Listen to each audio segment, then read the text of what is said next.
किशनलाल और सुमित्रा आज बहुत खुश थी क्योंकि आज उनकी इकलौती बेटी पुष्पा की शादी एक अच्छे घर में हो गई थी। पुष्पा बेटा, आज से तुम्हारे नए जीवन की शुरुआत हुई है। तुम अपने ससुराल वालों को हमेशा खुश रखना और हमेशा उनका कहना मानना। भगवान मेरी बच्ची को हमेशा खुश रखे। शादी के बाद विदा होकर पुष्पा अपने ससुराल चली जाती है। पुष्पा के पिता एक गरीब किसान थे, लेकिन उन्होंने अपनी बेटी को बहुत ही लाड प्यार से पाला था। पुष्पा दिखने में बहुत ही सुंदर थी, इसलिए शहर के जाने माने एक अमीर घराने से उसके लिए रिश्ता खुद चलकर आया था। इतने अच्छे रिश्ते को भला कौन ही मना करेगा। इसलिए किशनलाल ने बिना अपनी बराबरी का सोचे अपनी बेटी की शादी उस अमीर घर में कर दी। पुष्पा बहू, आज ससुराल में तुम्हारा पहला दिन है, इसलिए तुम सबके लिए अच्छा सा नाश्ता बना कर ले आओ। ससुराल के पहले दिन रस्म के अनुसार पुष्पा सबके लिए अच्छा सा खाना बनाती है। उसके हाथों का बना खाना सभी को बहुत ही पसंद आता है। उसकी शादी के कुछ समय तक तो सब कुछ ठीक चलता है, लेकिन शादी के कुछ सालों बाद उसके पति और ससुराल वालों का बर्ताव उसके लिए बहुत ही बदल जाता है। पता नहीं हम लोगों ने क्या सोचकर अपने बेटे से इसकी शादी करवा दी। शादी के पूरे 3 साल हो गए हैं, लेकिन अभी तक इसे एक बच्चा नहीं हुआ। डॉक्टर ने भी कितनी बार इसका ट्रीटमेंट किया है, लेकिन इस पर तो किसी ट्रीटमेंट का कोई भी असर नहीं होता। नीरज बेटा, मैं तो कहती हूँ कि तू इसे तलाक देकर किसी और लड़की से शादी कर ले, क्योंकि ये तो कभी हमारा वंश आगे बढ़ा ही नहीं पाएगी। माँ जी, ये आप क्या कह रही है? डॉक्टर ने बताया है कि मेडिकली सब कुछ ठीक है, लेकिन फिर भी मैं माँ नहीं बन पा रही। इसमें भला मेरा क्या दोष है? तुम माँ से ज्यादा जुबान मत लड़ाओ। माँ जो भी कह रही हैं बिल्कुल ठीक कह रही हैं। तुम्हारे अंदर कमी है, इसीलिए तो तुम माँ नहीं बन पा रही। अब तुम्हारे चक्कर में मैं अपनी लाइफ थोड़ी ना खराब करूंगा। मुझे अपना वंश आगे बढ़ाना है, इसीलिए मैं दूसरी शादी करूंगा। मैं वकील से बात करके जल्द ही डिवोर्स के पेपर भी रेडी करवा लूंगा। ये सुनकर पुष्पा के पैरों तले की जमीन खिसक जाती है। वो इस दुख से उभर पाती कि उससे पहले ही उसके पास उसके एक पड़ोसी की कॉल आती है। हेलो पुष्पा दीदी, आप जल्दी से यहाँ आ जाइए। एक सड़क दुर्घटना में आपके माता पिता का देहांत हो गया है। वो गांव से वापस घर लौट रहे थे, तब उनकी बस का एक्सीडेंट हो गया। आप जितनी जल्दी हो सके यहाँ आ जाइए। ये खबर सुनकर तो पुष्पा की जिंदगी मानो खत्म सी हो जाती है। अपने माँ बाप को खोने के दुख में वो फूट फूट कर रोने लगती है, लेकिन उसकी जिंदगी के इतने नाजुक पलों में भी उसके ससुराल वाले उसके साथ बहुत ही बुरा बर्ताव करते हैं। यहाँ पर रोकर ज्यादा ड्रामा करने की जरूरत बिल्कुल नहीं है। ये मत सोचियो कि इस हालातों में हम तुझ पर तरस खाएंगे। जा यहाँ से और फिर कभी यहाँ पर लौट कर मत आइयो। मेरा बेटा तेरे घर पर तलाक के कागज भेज देगा। माँ जी, नीरज जी, आप प्लीज मेरे साथ ऐसा मत कीजिए। इस दुनिया में अब आप लोगों के अलावा मेरा कोई भी नहीं है। अब तो मेरे माँ बाप भी मुझे छोड़कर इस दुनिया से चले गए। कम से कम मुझ पर थोड़ा सा तरस खाइए। लगता है तुम्हें हमारी बात एक बार में समझ नहीं आई। हमने कहा ना, जाओ यहां से। मैं तुम जैसी मनहूस औरत को अपने घर में और नहीं रख सकता। अपने माँ बाप को तो खा ही गई है, थोड़े दिन और मेरे घर में रही तो हमें भी बर्बाद कर देगी। पुष्पा उन सबके सामने बहुत गिड़गिड़ाती है, लेकिन वो लोग उस पर जरा भी तरस नहीं खाते और बड़ी ही बेरहमी से धक्के मारकर उसे घर से निकाल देते हैं। पुष्पा रोती हुई अपने माता पिता का अंतिम संस्कार करने के लिए जाती है। उसके पास अब रहने के लिए अपने मायके के सिवा कोई जगह नहीं होती, इसलिए वो अपने माता पिता के पुराने घर में जाकर ही रहने लगती है। लेकिन उसके माता पिता के बिना उसे वो घर काटने को दौड़ता है। आप मुझे छोड़कर क्यों चले गए मम्मी पापा? मुझे आप दोनों की बहुत याद आ रही है। काश आप मुझे भी अपने साथ ही ले गए होते। ये कहते हुए पुष्पा जोर जोर से रोने लगती है और ऐसे ही सो जाती है। अगले दिन जब वो सुबह उठती है तो अचानक उसकी तबीयत खराब हो जाती है। वो डॉक्टर के पास अपना चेकअप करवाती है तो उसे पता चलता है कि वो माँ बनने वाली है। ये जानकर वो बहुत खुश होती है। उसके मन में एक उम्मीद जागती है कि शायद उसके ससुराल वाले अब उसे अपना लेंगे। लेकिन वो जैसे ही अपने घर पहुंचती है तो देखती है कि उसके घर पर तलाक के कागज आ गए हैं। इन सब के बाद भी वो हिम्मत करके अपने ससुराल जाती है और अपनी प्रेगनेंसी की रिपोर्ट्स को अपने ससुराल वालों को दिखाती है। ठीक है नीरज बेटा, इसे घर में रख लो। लेकिन तुम ज्यादा खुश मत होना, समझी ना? क्योंकि अगर तुमने हमारे घर के वारिस को जन्म नहीं दिया और तुम्हें बेटी पैदा हुई तो उसी वक्त इस घर से निकल जाना। मुझे सिर्फ और सिर्फ पोता चाहिए। माँ जी, ये मेरे हाथ में थोड़ी ना है, ये तो भगवान की मर्जी है। बेटा हो या बेटी, होंगे तो दोनों आप ही के खानदान के चिराग। हमारे यहाँ खानदान का चिराग सिर्फ बेटा होता है। अगर तुम बेटे को जन्म दे सकती हो तो ठीक है, वरना अगर तुम्हें बेटी हुई तो वो तुम्हारा इस घर में आखिरी दिन होगा। अपने ससुराल वालों की बातें सुनने के बाद पुष्पा फिर से डर जाती है। वो भगवान से हर समय यही प्रार्थना करती है कि उसे एक बेटा हो, लेकिन जैसे ही उसके प्रेगनेंसी के 9 महीने पूरे होते हैं तो अस्पताल में वो एक बेटी को जन्म देती है। जैसे ही ये बात उसके ससुराल वालों को पता चलती है तो वो बिना उस बच्ची का चेहरा देखे ही उन दोनों को अस्पताल में छोड़कर चले जाते हैं और नीरज पुष्पा को तलाक दे देता है। पुष्पा बेचारी इस हालत में अकेले ही अपनी बेटी को लेकर अपने माता पिता के पुराने घर चली जाती है, जहां पर उसके इस हालत में ख्याल रखने वाला कोई नहीं होता और न ही उसके पास अपना खर्चा चलाने के लिए बिल्कुल भी पैसे होते हैं। इसलिए वो पैसे कमाने के लिए एक औरत के घर पर काम करने लगती है। पुष्पा, अभी तो तुम्हारी बेटी बहुत छोटी है, शायद 1 महीने की भी नहीं होगी, तो तुम इस हालत में क्यों काम कर रही हो? अगर तुम्हें कोई परेशानी है तो तुम मुझसे कह सकती हो। नहीं भाभी जी, बस ये समझ लीजिए कि मेरे जीवन की सच्चाई अब यही है। मुझे बेटी हुई, इस वजह से मेरे ससुराल वालों ने मुझे घर से निकाल दिया और मेरे माता पिता भी अब इस दुनिया में नहीं रहे। इसलिए हम दोनों के लिए मुझे काम तो करना ही पड़ेगा। अपने लिए नहीं तो अपनी बेटी के लिए तो मुझे सब कुछ करना होगा। सुनकर दुख हुआ कि आज के ज़माने में भी ऐसे लोग हैं। उन लोगों को उनके किए की सज़ा एक दिन ज़रूर मिलेगी। अभी तुम्हारा तनख्वाह का वक्त तो नहीं है, लेकिन तुम ये 100 रुपये रख लो, इससे तुम्हारा आज का खाना तो आ ही जाएगा। पुष्पा कविता भाभी से 100 रुपये ले लेती है। तभी घर लौटकर आते समय उसे रास्ते में एक बूढ़ी काकी मिलती है, जो एक ठेले पर हरे प्याज बेच रही होती है। सुनो बेटा, तुम मुझसे ये हरे प्याज खरीद लो। सुबह से किसी ने भी मुझसे एक भी प्याज नहीं खरीदा। मेरे पति बहुत बीमार है, मुझे शाम को उनके लिए दवाई लेकर जानी है। अगर तुम मुझसे 100 रुपए के प्याज खरीद लोगी तो मैं उनके लिए दवाई की शीशी खरीद लूंगी। बूढ़ी काकी की बातें सुनकर पुष्पा का दिल पिघल जाता है और वो उसके खाने के 100 रुपयों से हरी प्याज खरीद लेती है। वो जैसे ही घर आती है तो उसके पास हरी प्याज के अलावा खाने के लिए और कुछ भी नहीं होता। मैं बूढ़ी काकी से ये हरी प्याज तो ले आई, लेकिन मैं सादी हरी प्याज खाऊं कैसे? घर में तो आटा भी नहीं है कि मैं रोटी के साथ इसे खा लूं। अगर तुम्हारे घर में आटा नहीं है तो हम तुम्हारे लिए आटा ले आते हैं। उस आवाज को सुनकर पुष्पा अचानक से चौंक जाती है। वो इधर उधर देखती है कि तभी उसके सामने आटे की एक बड़ी सी बोरी आ जाती है। यहाँ पर अपने आप ये आटे की बोरी कहाँ से आ गई? अपने आप नहीं, इस आटे की बोरी को हम लेकर आए हैं। अरे ये क्या? ये आवाज तो इन हरे प्याजों में से आ रही है। इन हरी प्याजों को तो हाथ पैर भी है और ये तो मुझसे बात भी कर सकते हैं।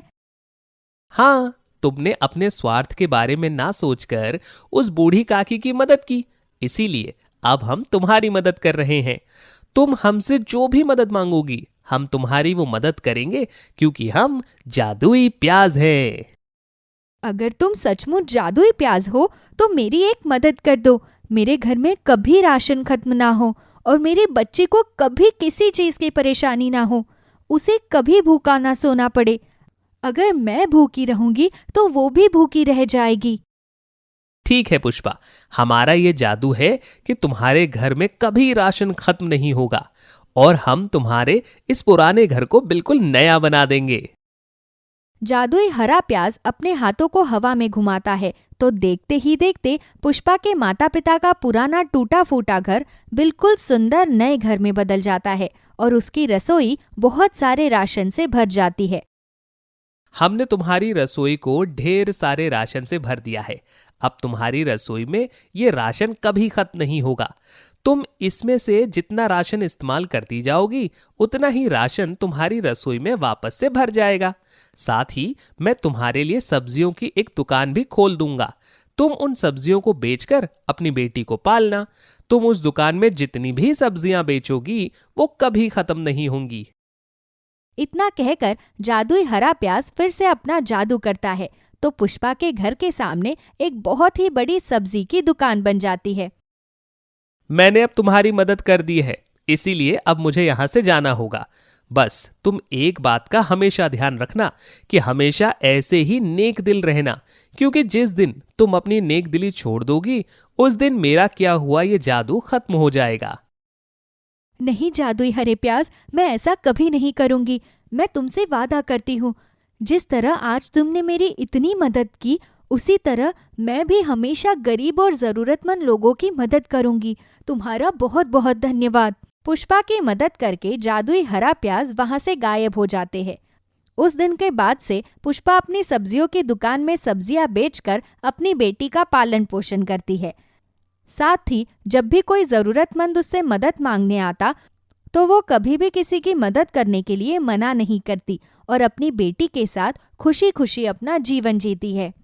माँ, माँ, मुझे खाना दो ना, मैंने सुबह से कुछ भी नहीं खाया है, मुझे बहुत भूख लगी है। एक बार बोला ना मैंने तुझे कि जब तक तू घर का सारा काम नहीं करेगी तब तक तुझे कोई खाना नहीं मिलेगा। कुछ महीने पहले एक गंभीर बीमारी के चलते पिंकी की मां सुमन का निधन हो गया था, जिसके बाद उसके पिता किशन ने शारदा नाम की एक औरत से दूसरी शादी कर ली ताकि वो घर पर रहकर पिंकी का अच्छी तरह ख्याल रख सके।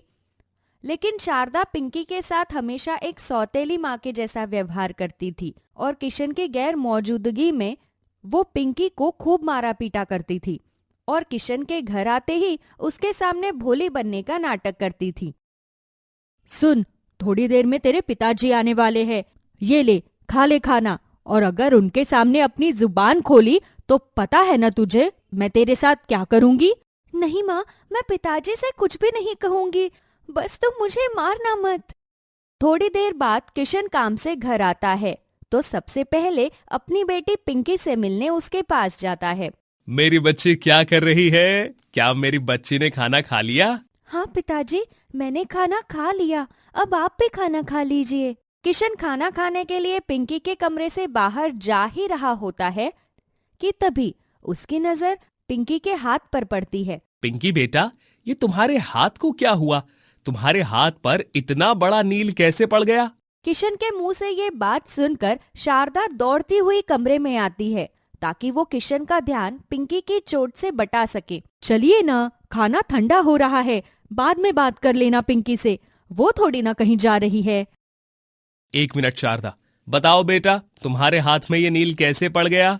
अरे बाप रे बाप, इतना बड़ा नील, इस पर तो मेरा ध्यान ही नहीं गया। तुम्हें खेलते हुए चोट तो नहीं लगी ना पिंकी बेटा? बताओ बेटा, तुम इस तरह घबरा क्यों रही हो? बोलो। वो पापा, कल नहाते वक्त बाथरूम में मेरा पैर फिसल गया था, इसलिए चोट लग गई। अरे तो तुमने मुझे बताया क्यों नहीं? लाओ, मैं तुम्हारे हाथों पर दवाई लगा देती हूँ। तुम्हें कोई भी परेशानी हो तो मुझे बताया करो, मैं भी तुम्हारी माँ ही हूँ पिंकी बेटा। दरअसल पिंकी के हाथ पर वो नील का निशान इसलिए पड़ा था क्योंकि घर की साफ सफाई ठीक तरह से न होने की वजह से शारदा ने पिंकी को झाड़ू से बहुत बुरी तरह से मारा था। लेकिन किशन को ये बात पता ना चल जाए, इसलिए उसने पहले ही पिंकी को डरा धमका दिया था। एक काम करो, तुम रहने दो, दवाई मुझे दे दो, मैं लगा देता हूँ। अब किशन पिंकी के हाथ पर दवाई लगाता है और उसे आराम से सुला देता है। शारदा, मैंने तुमसे शादी इसलिए की ताकि तुम मेरी बेटी का अच्छी तरह से ध्यान रख सको, लेकिन तुम तो उस पर बिल्कुल भी ध्यान नहीं देती हो। उसके हाथ में इतनी गहरी चोट लग गई थी और तुम कह रही हो कि तुम्हारा उस पर ध्यान ही नहीं गया। आप कहना क्या चाहते हैं? क्या मैंने जानबूझकर पिंकी के हाथ पर दवाई नहीं लगाई? मैं तुमसे बस इतना कहना चाहता हूँ कि मेरी बेटी अभी छोटी बच्ची है। कुछ ही समय पहले उसने अपनी माँ को खोया है, इसीलिए तुम उसका खास ध्यान रखो। वो जितनी आपकी बेटी है उतनी ही मेरी भी बेटी है और मैं उसका पूरा ध्यान रखती हूँ। आप इस तरह मुझ पर शक करके मेरी बेइज्जती मत कीजिए। शारदा फिर से किशन को अपनी बातों में बहला फुसला लेती है और बात को वहीं समाप्त कर देती है। शारदा, मुझे टिफिन पैक करके दे दो, मुझे काम पर जाने के लिए देरी हो रही है। ये लीजिए। पिंकी बेटा, आज तुम्हारे स्कूल की छुट्टी है, तो पूरा दिन आराम करना। तुम्हें कुछ चाहिए हो तो अपनी माँ को बता देना। ठीक है पिताजी। अरे हाँ हाँ, उसे कुछ चाहिए होगा तो मुझे बता देगी। अब आप जाइए भी, नहीं तो काम पर पहुंचने में फिर से देर हो जाएगी। शारदा किशन के सामने तो अच्छी माँ बनने का पूरा नाटक करती है, लेकिन जैसे ही किशन काम पर जाता है वैसे ही वो फिर से पिंकी के साथ हर रोज के जैसा व्यवहार करना ही शुरू कर देती है। माँ, मेरा आज दूध पीने का बहुत मन कर रहा है, तुम मुझे एक रोटी के साथ थोड़ा दूध दे दो ना। क्या कहा? तुझे दूध पीना है? तेरी हिम्मत भी कैसे हुई मुझसे दूध मांगने की? तुझे खाने को रोटी दे रही हूँ, वो तेरे लिए काफी नहीं है क्या? पता भी है दूध का भाव क्या है? और ये सूखी रोटी भी तुझे खाने को तभी मिलेगी जब तू घर के सारे कपड़े धोएगी। अंदर बाल्टी में कपड़े रखे हैं, धोकर ला उन्हें। मैं सारे कपड़े धो दूंगी माँ, लेकिन पहले मुझे रोटी दे दो, मुझे बहुत भूख लगी है। लगता है एक बार कही हुई बात तेरे समझ में नहीं आती। जब तक मेरे हाथ से तुझे 2-4 थप्पड़ ना लग जाए तब तक तो सीधी तरह अंदर नहीं जाएगी। शारदा की बात सुनकर पिंकी बुरी तरह डर जाती है और उससे बिना कुछ कहे घर के कपड़े धोने के लिए चली जाती है। बेचारी छोटी सी पिंकी इतने सारे कपड़ों को ठंडे पानी से धोती है, जिस वजह से उसे तेज बुखार हो जाता है। लेकिन शारदा तब भी उस पर कोई तरस नहीं खाती और उससे घर का सारा काम भी करवाती है। शाम को जब किशन घर आता है तो शारदा पिंकी को कंबल ओढ़ाकर लेटा देती है। अरे, आज मेरी बिटिया रानी को क्या हुआ? इस तरह कंबल ओढ़कर क्यों लेटी हुई है? होना क्या था, इतना मना करने के बाद भी पूरा दिन ठंडे पानी में खेलती रही। अब हो गया ना बुखार? बस अभी अभी दवाई देकर लिटाया है। इसे आप ही समझाइए, क्योंकि मेरी तो ये एक भी बात नहीं मानती। पिंकी बेटा, तुम्हें माँ की बात माननी चाहिए ना। देखो, तुमने माँ की बात मानी होती तो तुम्हें इस तरह बुखार नहीं होता। अब से तुम माँ की बात मानना। और ये लो, मैं तुम्हारे लिए परियों की किताब लेकर आया हूँ।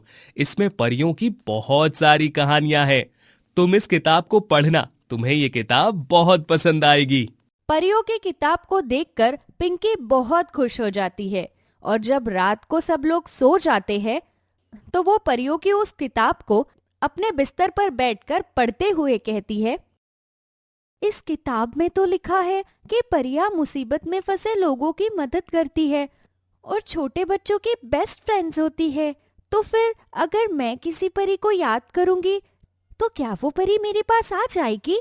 इस किताब में तो लिखा है कि अगर मैं आंखें बंद करके झिलमिल परी को पुकारूं तो झिलमिल परी मेरे सामने आ जाएगी। अब पिंकी अपनी आंखें बंद करके झिलमिल परी को पुकारती है कि तभी उसे अपने पास से किसी की मीठी सी आवाज सुनाई देती है। हेलो प्यारी पिंकी, क्या तुम्हें मुझसे कोई मदद चाहिए? उस आवाज को सुनकर पिंकी झट से अपनी आंखें खोलती है तो देखती है कि उसके सामने एक परी नहीं बल्कि एक प्यारी सी पत्ता गोभी है, जिसकी छोटी छोटी आंखें और बहुत ही प्यारे प्यारे हाथ भी है। अरे, मैंने तो झिलमिल परी को याद किया था, तो मेरे पास ये पत्ता गोभी कहाँ से आ गई? लगता है मैंने ठीक से झिलमिल परी को याद नहीं किया। नहीं नहीं प्यारी पिंकी, तुमने झिलमिल परी को ही याद किया था, लेकिन झिलमिल परी इस वक्त तुम्हारे पास नहीं आ सकती थी, इसलिए उन्होंने तुम्हारी मदद करने के लिए मुझे तुम्हारे पास भेज दिया। मैं परीलोक की जादुई पत्ता गोभी हूँ। मैं मुसीबत में फंसे लोगों और जरूरतमंदों की मदद करती हूँ।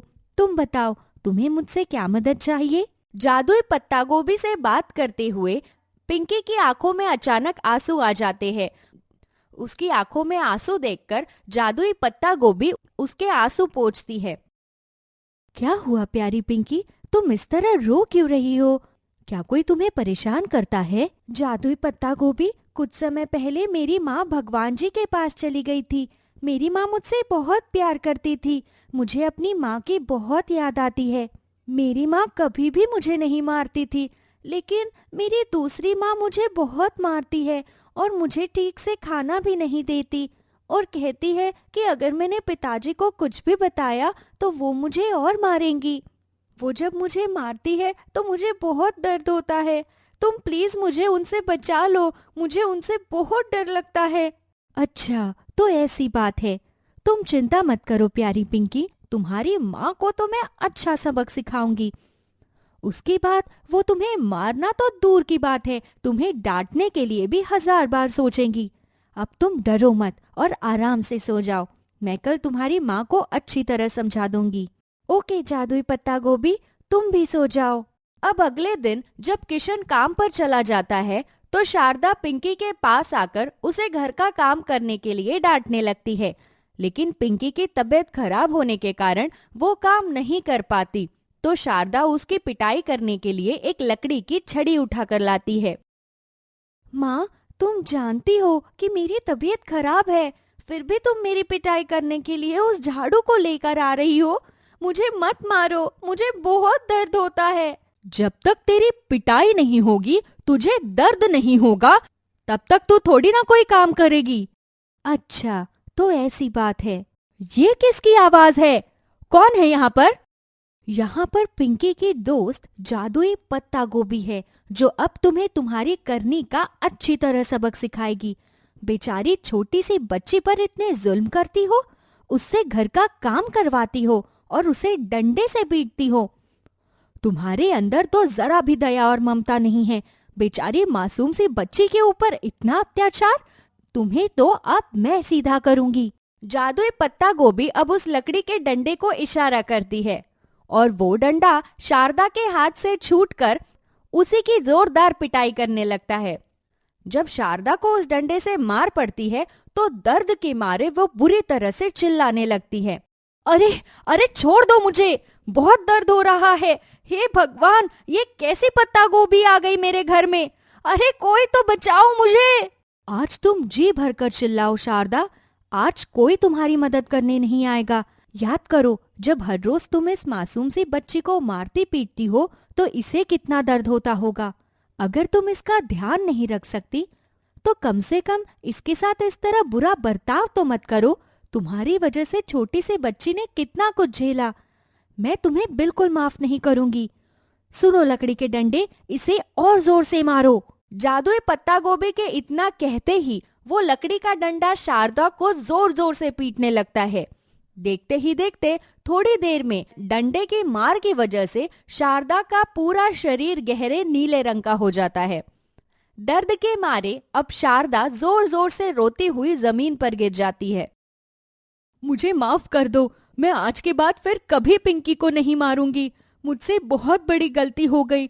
मैं अब से पिंकी को बहुत प्यार करूंगी, उससे घर का कोई काम भी नहीं करवाऊंगी और समय पर उसे खाना भी खिलाऊंगी। मैं तुमसे वादा करती हूँ, प्लीज मुझे छोड़ दो।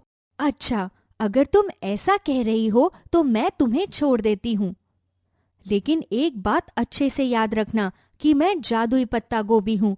अगर आज के बाद मैंने तुम्हें पिंकी के साथ थोड़ा सा भी बुरा बर्ताव करते देखा तो तुम्हारा हाल इससे भी बुरा होगा। नहीं नहीं, मैं फिर कभी ऐसा नहीं करूंगी, मुझे माफ कर दो। जादुई पत्ता गोभी से सबक सीखने के बाद शारदा के होश ठिकाने आ जाते हैं।